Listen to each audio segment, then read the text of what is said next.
Alright, hello, citizens of the Nigelverse. It is Nigel here once again, and welcome back to Labyrinth. So, episode 120 of Dixie Tales from Labyrinth. And what a milestone. And wow, to think that we're already 120 episodes in. But because of that, I decided I would do something special. Well, in a couple different ways. For starters, here's today's episode. I am going to be reading a essay I wrote a little while back, inspired by everyone's favorite undersea sponge, SpongeBob SquarePants. And it's one night, and a little bit of story time, I guess.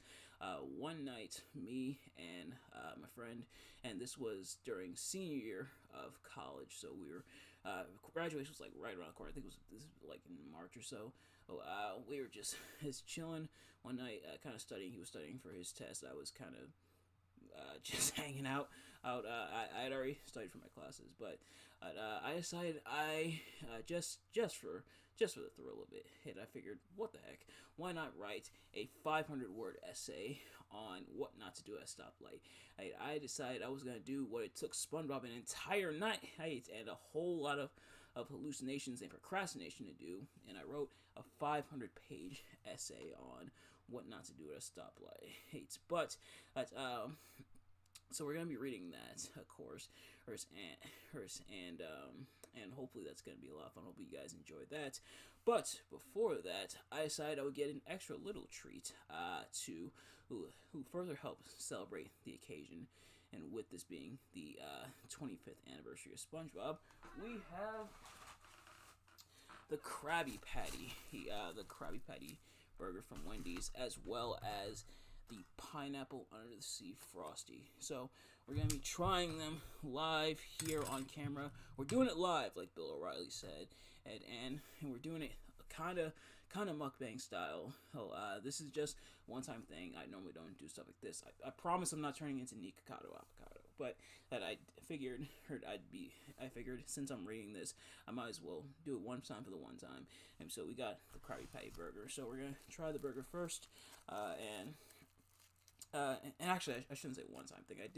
I did try the Death Wish coffee on camera before, but that was way back when, like during that was like I think one of like the earliest episodes of System Shock Radio. But we got the burger here, and here it is out of the packaging. Already, it looks like a regular burger, but it because for the most part it is it. I think the only main difference is that it has some like special secret formula sauce. Hopefully, nobody tell Plankton. But we got the burger and just gotta make sure. Yep, they did remember the pickles. But that being said, we're actually gonna take the pickles off because I hate pickles, and we're actually gonna remove a couple other things as well. So we're going to take the pickles off, and we are going to take off the onions as well. So we are left with the burger, and here we go.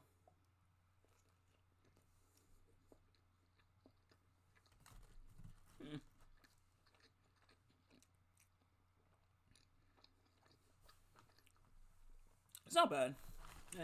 It does very much taste like a regular Wendy's burger. The sauce you can't really taste. It tastes okay. I am tasting a little bit kick to the sauce, but nothing too crazy. Which I called it like way back when they announced this Wendy's collab, and that was the downside of taking somebody off of System Shock Radio. I didn't get to announce the Wendy's Krusty Krabby Patty collab on System Shock Radio. I definitely would have loved to talk about that topic, but I was like, it's probably just gonna be a regular burger, and sure enough, it's mostly a regular burger. It doesn't taste that bad. But now for the pineapple and the sea frosty. So pretty much a vanilla frosty with a pineapple puree. So they ground up poor SpongeBob's house. So I'm gonna take a little scoop. I should see if I can get some pineapple, but it's all the way at the bottom. So we're gonna try it. Okay, this part's just a regular vanilla frosty, which is not a bad thing. Vanilla frosties are my favorite type of frosties. Well, that's because it's the only other one beside the chocolate. It why did they decide not to have the vanilla frosty be full time anymore? Now it's kind of part timing. It's essentially part timing like Roman Reigns is, but we're gonna mix it with the pineapple puree to get some more of that pineapple flavor, and then okay, hey, you can definitely taste a little more of the pineapple, but it's not bad. It's not bad. And the vanilla is definitely strong. It's overwhelming. You can't really taste the pineapple, but yes, it's not bad. Would I get this again? Probably not, because it's only for a limited time. I mean, that's the reason why I not only got it here for this episode, but why we're recording this part of it a whole week in advance. So if I do have a different shirt in the main part of the episode, that's why. I actually am filming this right after filming episode 119 of not System Radio, Tales from the Labyrinth. So right at the front. So going from one right to the other. But yeah. But if this was like a permanent thing, would I get this again? Probably not. But it's not bad. And, but without further ado, thank you all for watching this segment of it. It's my first and technically not first, but my first, I guess, official real mukbang, and more than likely my last. But nevertheless, thank you all so much for watching. If you do go on to enjoy the main part of this video, please just be sure to like, comment, and subscribe, and share with your friends, and turn on post notifications. So, every time I upload a video, so you can see as soon as it drops, and let me know if you want to see more in the future. And really quick, just in case I forget, in the main part, aka next week, we are going to be starting with episode 121 through 125. It's time for another reading, and this time we are going to be reading Julius Caesar. Hail Caesar, or at least for like the first act or two, and then well, you'll see when we get to it. But in the meantime, I'm thank you for watching this video. I hope you enjoy, and yeah, take it away, future me. Thanks, past me, and what an interesting 7 days you're in for. But nevertheless, ladies and gentlemen, here you have it. What not to do at a stoplight. I wrote this a little while ago. And there's a little bit of a story behind this. Why did I decide to write this? Was this for a class? Was this for a grade? No, I was just bored one night. So me and my friend, and we're studying. Well, he was studying. I was pretty much like done with everything. I don't think it even had any final exams. And this was back in the college days, of course. And with that being the case, I said, you know what? Oh, excuse me. I decided, you know what?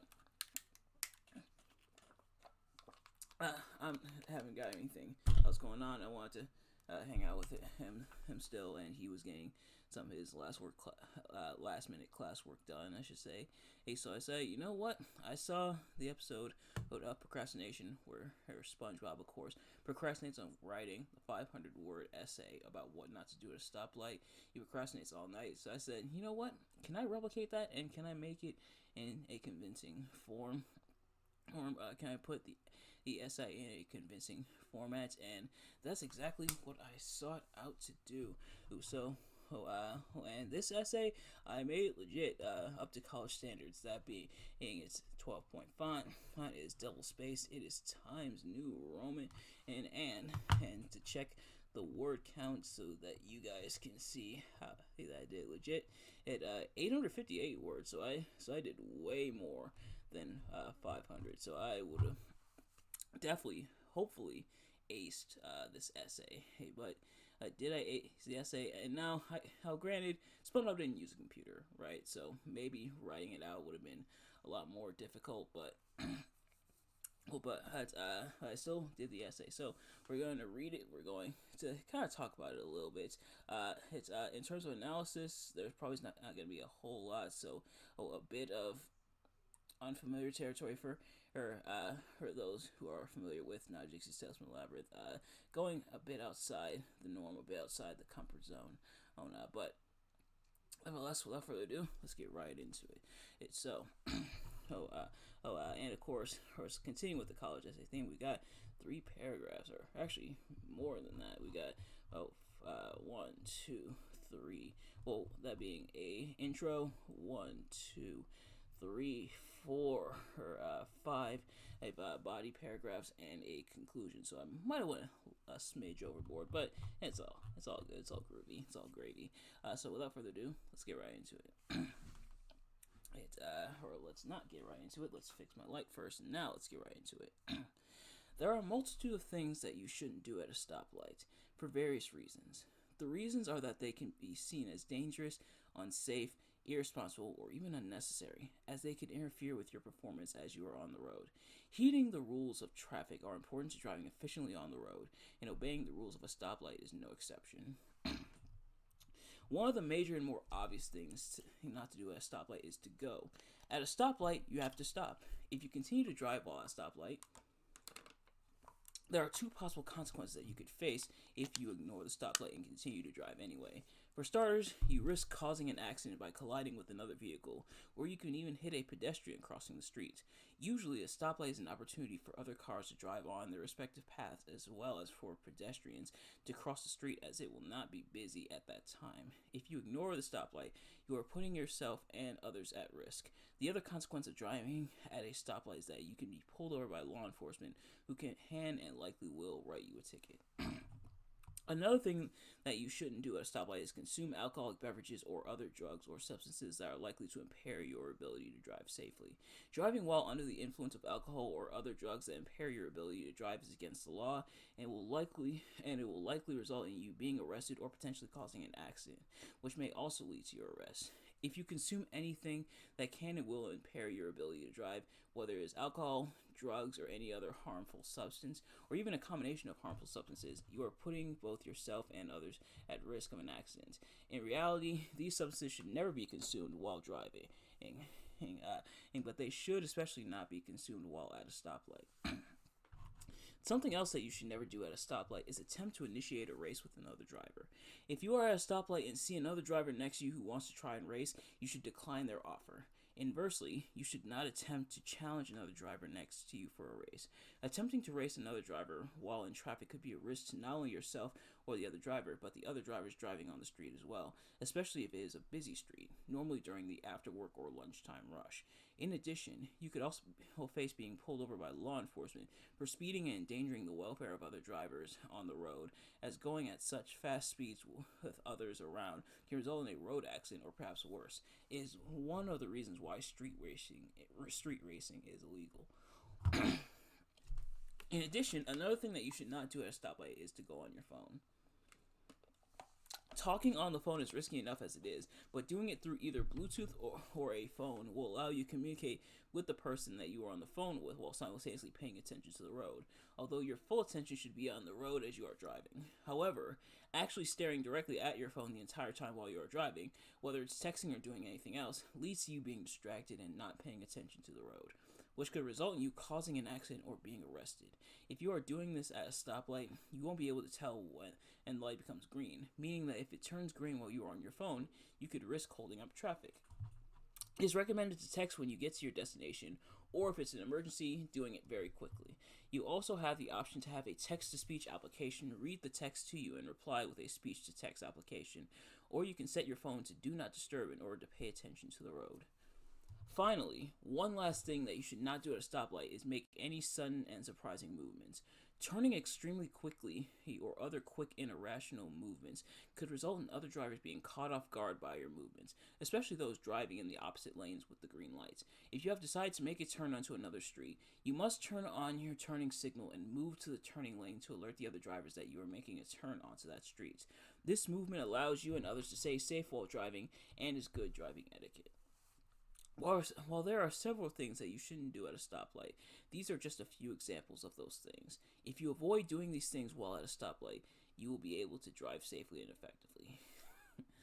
So, ladies and gentlemen, that is the essay. Now, thankfully, this was hopefully as much a treat for you as it was for me because, to be honest, this I wrote a while ago, so I didn't remember every single thing that I wrote in his essay. But hey, it was pretty fun to read once again. But a couple things. For starters, going through the effort of making it purely essay formatted, like this only took me I think about I think in just about 45 minutes to an hour, if I'm not mistaken. It did not take me long at all to type up this essay. See, SpongeBob, that's all you had to do. I know you have a typewriter in your house. I know you have one. I saw SpongeBob have a typewriter in his house at one point, typing on a typewriter. Or so you could have hammered this out 45 minutes. You could have been done. Then you could have hung out with Patrick. Then you could have hung out with Sandy. You could have did other stuff. You just had to buckle down and write your essay, SpongeBob. And I guess and I know the whole moral of the episode is to not procrastinate and to really take things seriously. When it's time to buckle down, it's time to buckle down. When it's time to have fun, have fun. And SpongeBob definitely learned that the hard way. He almost set his house on fire and was told not to. I was told not to procrastinate on his essay. See what you could have did, SpongeBob. This was well over 500 words. You could have got the A from. I was gonna say he could have got the A from Mrs. Puff, but they decided they would just take a field trip to a stoplight instead. Which I don't quite know how you take a field trip to a stoplight because that would require mainly driving up to it, unless it's just like a walking field trip. In which case, sure. But yeah. So. Oh, but nevertheless, that's all you had to do, SpongeBob. But the other thing is that I kind of try to take it semi-seriously because, to be fair, these are all legitimate things that you probably shouldn't do at a stoplight. You definitely shouldn't make any sudden and quick movements. Me personally, I don't have my driver's license just yet. I have my learner's permit, but not my license. But some of the things I've seen from the passenger seat on the road is very concerning. You definitely probably shouldn't go on your phone while you're driving at all. Which I know people tend to like when there's a stoplight and everything. You go on your phone, you check real quickly if you have any text, because that's the perfect opportunity to do so when nothing's happening. While you're actively driving, though, is a big no-no. They do have the text-to-speech and everything. It's not always the best, but you have it. Street racing you probably shouldn't do. Leave the street racing to the professionals in Fast and Furious. And consuming alcoholic beverages at all while driving is a big no-no. And really, alcoholic beverages are always a tricky area, even when you're not driving, because getting blackout drunk isn't always fun. At least not for everybody. But yeah, I wouldn't necessarily recommend that either, of course. But especially not while driving. DWI is very bad, and of course, don't try to run the red light. You definitely will get pulled over. So these are legitimate things you shouldn't do at a stoplight. But this was a lot of fun too. It was fun to write back then. It was pretty fun to read back. But ladies and gentlemen, that is going to do it for this episode. Thank you all so much for watching. I hope you enjoyed. If you did, please do me a favor: like, comment, subscribe, share with your friends, and turn on post notifications so you know every time I upload a video, so you see as soon as it drops. And let me know in the comments below your reaction to this episode and this essay here, and what are some other things that you shouldn't do at a stoplight? Let me know in the comments. But of course, there's happy Halloween to everybody if you celebrate it. If you're going to any Halloween parties, these are going trick-or-treating tonight, which by the time this video goes up will more than likely already be in progress for a lot of you. But if that is the case, please exercise caution. Please be safe. Please be responsible. Please be Please be responsible. Make sure you know what you're going, know where you're going, know what you're doing, and stuff like that. And don't want to see any of you get hurt or anything. So play it safe, be safe, and enjoy the festivities again if you celebrate. But nevertheless, thank you all so much for watching. I will see you guys later. Peace. And don't procrastinate on your essays, kids. That's the other major lesson. But nevertheless, thank you all so much for watching. I will see you guys later. Peace.